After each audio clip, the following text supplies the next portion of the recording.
Poliisi yaffe Old Kampala eri mu kunoonyereza ku ttemu n'okugezaako okuttako omuntu ebyabaddewo oluvannyuma lw'emmotoka y'omubuulizi oba pasita amanyikiddwa nga Aloysius Bujingo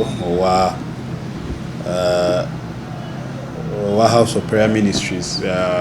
Ono agambibwa okuba nti bwe yabadde ali e Namuŋŋoona ku junction gye bayita Bawalakata edda ku National Housing, amasasi gayikubiddwa ku mmotoka gy'abaddemu ng'eriko registration number, praise God. Era kino kiri nti eyabadde avuga yasobodde okuyisiŋŋanya n'abantu bangi n'avuga emmotoka mpaka mu ddwaliro e Mulago.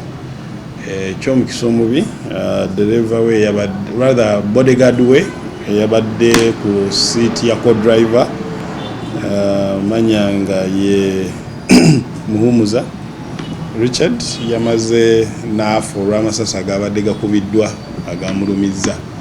Tutanze okunoonyereza ng'emmotoka essaawa zino eri ku poliisi yaffe ey'Ewandegeya nga wetugenda maaso n'okunoonyereza okumanya ani ali emabega w'ekikolwa kino, nga tweyambisa kamera enkesi tuli mu kuzeetegereza okulaba nti no tuzuula naddala abali emabega w'ekikolwa kino. Tujja bba tubabuulira ebisingawo naye ng'omulambo w'omubiri gw'omugenzi gwagiddwayo mu ddwaliro ne gutwalibwa mu ggwanika gye guli essaawa zino. Ebisingako tujja bba tubibategeeza.